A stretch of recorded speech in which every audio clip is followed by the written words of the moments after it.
Attention deficit hyperactivity is a brain disorder marked by an ongoing pattern of inattention, hyperactivity, impulsivity that interferes with functioning or development.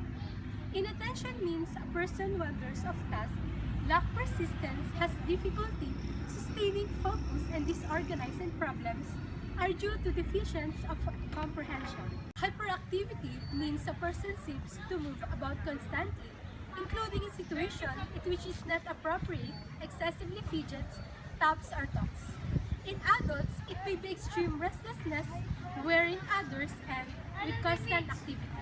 Sensitivity means a person makes hasty actions that occur in moments without first thinking about them and that may be have high potential for harm.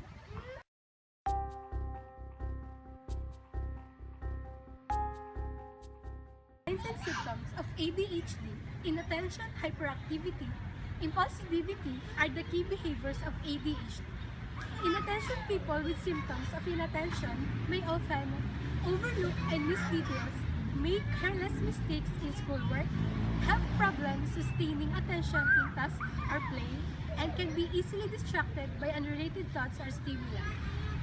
People with symptoms of hyperactivity, impulsivity may often fidget and squirm in their seats, talk non-stop, and have trouble waiting his or her turn. ADHD symptoms can appear as early as between the ages of 3 and 6 and can continue through adolescence and adulthood, and can change over as a person ages. In young children with ADHD, hyperactivity, impulsivity is the most predominant symptom. How to recognize ADHD symptoms in children. Is your child high-spirited and unfocused or suffering from attention deficit hyperactivity disorder? These ADHD guidelines will help you decide if a checkup is in order. You will need an analysis of their behavior, an idea of how long it's been going on, and a visit to the pediatrician. Step 1.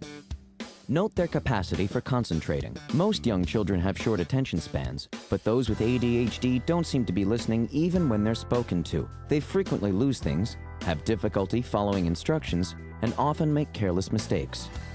Step 2. Recognize if their energy level seems excessive, even for a child. Are they unable to sit without fidgeting? Do they get in trouble at school for leaving their seat, or running and climbing excessively or inappropriately? Do they talk incessantly? Interrupt constantly? Some children are more inattentive than hyperactive, and vice versa. Girls are more likely to have more attention problems, while boys more often fall into the hyperactive category. Step 3. Consider how long the behavior has been going on. If you've observed symptoms for more than 6 months, it might be ADHD. Step 4. Note where the behavior takes place. If it's only at home or only at school, something other than ADHD may be to blame for their symptoms. Step 5.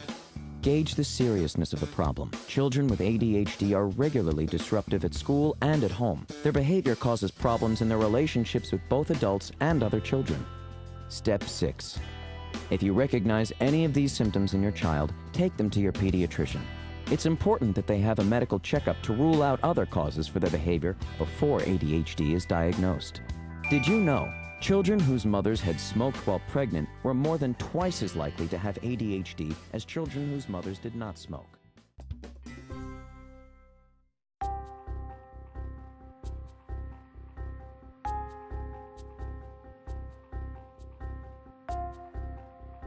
Causes of ADHD. Many other illnesses, a number of factors contribute to ADHD, such as heredity. ADHD tends to run in families. Chemical imbalance. Brain chemicals in people with ADHD may be out of balance. Brain changes. Areas of the brain that control attention are less active in children with ADHD. Poor nutrition. Infections, smoking, drinking, and substance abuse during pregnancy. These things can be affect a baby's brain development. Toxins, such as lead, may affect a child's brain development. A brain injury or brain disorder, damage to the part of the brain, called the frontal lobe, can cause the problems with control impulses and emotions.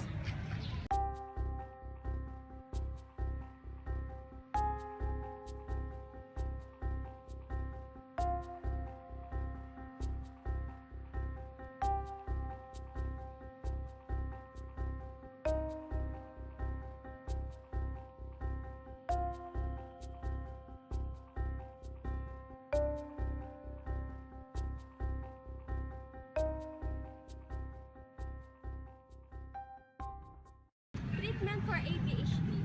While there is no cure for ADHD, currently available treatments can help reduce symptoms and improve function. Treatments include medication, psychotherapy, education, or training, or a combination of treatments. Medication. For many people, ADHD medication reduce hyperactivity and impulsivity and improve their ability to focus, work, and learn. Medication also may improve physical coordination. Stimulants. The most common types of medication used for treating ADHD is called stimulants. Although it may seem unusual to treat ADHD with medication that is considered a stimulant, it works because it increases the brain chemicals dopamine and norepinephrine, which play essential roles in thinking and attention.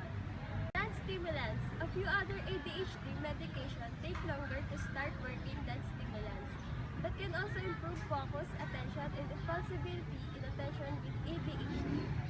Parenting skills training. Teach parents skills they need to encourage and reward positive behaviors in their children.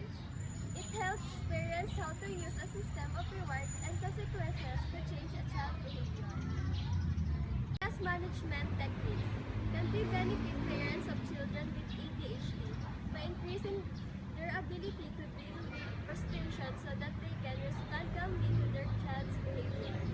Supports group can help parents and families connect with others who have similar problems and their concerns. Group often meet regularly to share frustration and success, to exchange information about recommended specialists and strategies, and to talk with experts. Stress management techniques can be benefit parents of children with ADHD by increasing their ability to deal with frustration so that they can respond calmly to their child's behavior.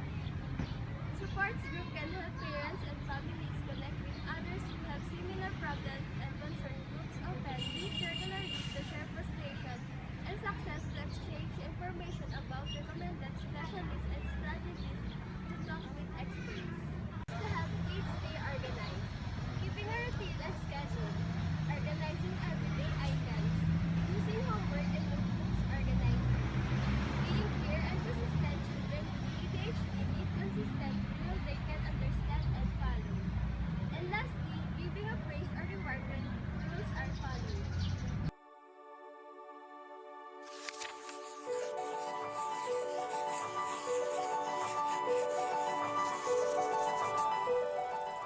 In children and adolescents with attention deficit hyperactivity disorder, or ADHD as it's commonly known, symptoms of inattention, hyperactivity, and impulsivity can lead to challenges in everyday activities.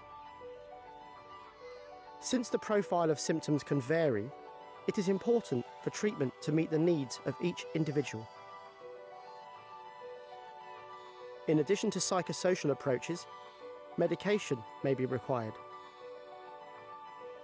Scientific research is ongoing to investigate the effects of these treatments on the ADHD brain. ADHD symptoms have been associated with disruptions in the regulation of dopamine and noradrenaline. These natural chemicals relay messages across the gaps or synapses between nerve cells. Specifically, they are released from a presynaptic cell into the synapse, where they can bind to receptors on a postsynaptic cell to elicit an effect. Dopamine and noradrenaline transporters clear up the excess chemicals back into the presynaptic cell. Let's take a look at how ADHD medications affect this process, starting with methylphenidate. Methylphenidate blocks clear-up through dopamine and noradrenaline transporters. Increasing levels of dopamine and noradrenaline in the synapses. Amphetamine also increases synaptic levels of dopamine and noradrenaline by blocking clear-up through their transporters. In addition, it disrupts the storage of dopamine and noradrenaline in the presynaptic cell and may also enhance their release, possibly back through the transporters.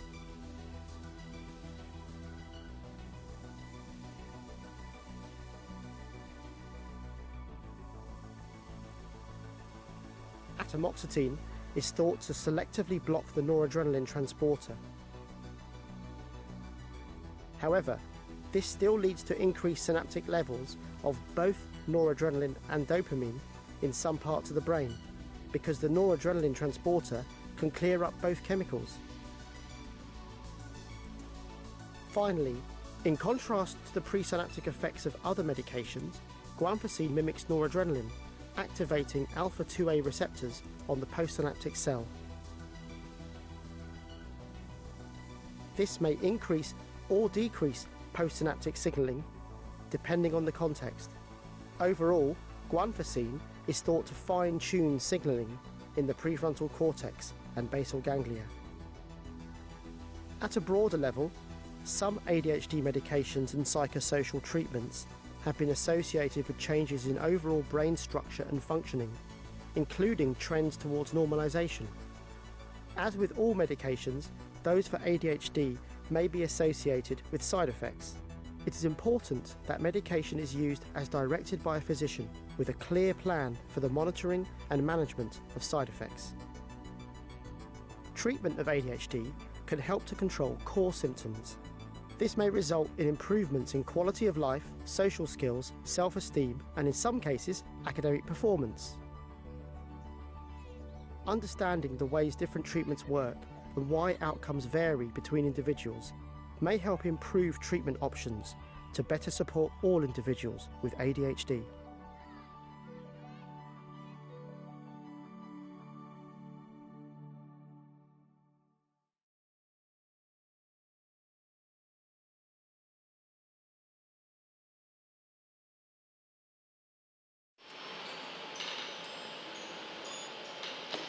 Good afternoon po, ma'am. Ako po si Kidan Bell. I'm a psychology student, AB Psychology po. Pwede po mangingi po ang basic information about po sa inyo. Yan. So, hi, I'm Christine Joylis Villoyola. So, I'm a licensed occupational therapist. So, yun. May tatanong lang po kami. Hihingi lang po kami ng konting information po about po ADHD, ma'am. Yun. So, ang ADHD, it means Attention Deficit Hyperactivity Disorder. So, basically, mga bata na may ADHD, nagkakaroon sila ng problem with attention. So, meron silang inattention, hyperactivity, and impulsivity. So, nahirapan sila i-control yung kanilang work behaviors such as yung attention, concentration, impulse, and frustration tolerance because of mayroon certain part of the brain na na-damage, primarily yung kanilang executive functions. So, yung executive functions, primarily nakasama doon yung planning, judgment, concentration, memory. So, yung mga certain areas na yun sa brain, so naapektuhan siya, kaya nagkakaroon ng ganong manifestation yung mga bata na mayroong ADHD. So, yung ADHD, kalimitan siya, napapansin siya ng mga parents during early childhood, lalo na kapag pumapasok na sila sa school. So, kalimitan kasi, napapansin na siya ng mga teachers kasi nahirapan sila mag-focus sa school. Tsaka kapag nagkakaroon na sila ng problem with their peers, no? So yun, kalimitan doon napapansin ng mga magulang. Ma'am, next po ay, ano kung pwede po treatment for ADHD po? Yun. So for ADHD, meron naman siyang mga pharmacologic management, which is yung mga doctor naman yung nagpe-prescribe doon. So yung mga OT, sila pwede mag-prescribe ng medications. Pero primarily, maganda siya is yung holistic approach. So meaning nun, so therapy, rehabilitation, then yung medications, as well as yung counseling, family support. So maraming pwedeng treatment strategies for ADHD. Pero since ngayon, maganda talaga na nagkakaroon sila ng therapy such as occupational therapy. So yung occupational therapy, so we give meaningful activities to our clients para at least mas makapag-function sila independently. So isa sa mga clients namin ay kids with ADHD.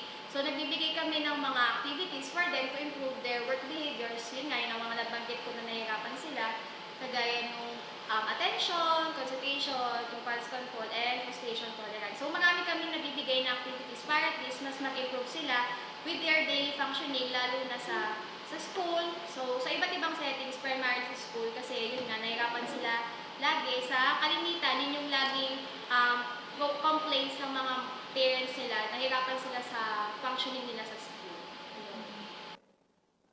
In what way we can help people with ADHD? sa pinakamagandang paraan para matulungan sila is awareness, especially for the parents itself about the condition. So, siya kasi ay, marami na kasi ngayong bata na nadadiagnose with ADHD. So, maganda magkaroon ng awareness within the family itself. So, yung acceptance ng mga magulang about the diagnosis of their children. So, mahalaga yun. As well as yung family support and counseling, no, sa developmental pedia and their sa within the family itself. So yun talaga yung sa tingin ko na effective, as well as yung coordination with the therapist, especially the OTs, para at least mas maging kumbaga ay mag-improve talaga yung nila, yung behavior. Yun lang. Next po ay, ano po pananaw niyo po sa ADHD po? Sa mga may ADHD po? Yun. ADHD, yun nga, hindi naman ibig sabihin na ang bata ay may ADHD o isang tao ay may ADHD is katapusan na yon. So, hindi naman siya limit para sa mga tao na mag-improve. Kasi, sa mga studies, maraming ADHD na nagsasucceed sa buhay. So, marami silang marami silang mga abilities na sila lang yung kaya makapag-isip. Kasi yun nga, kakaiba silang mag-isip, napaka-creative nila at some point. Yun nga lang, yung control, yun yung kailangan nilang ma-improve sa kanila, yung emotional regulation. So, ayun, hindi siya, maraming tao na nag-i-improve, nagsasucceed with ADHD, such as, kailangan lang ng proper guidance and siguro yung support ng family, yun yung makakatulong din sa kanila. As well as yung awareness din ng mga tao ngayon, mas maganda, mas makilala din ng ibang tao about ADHD. Yun lang.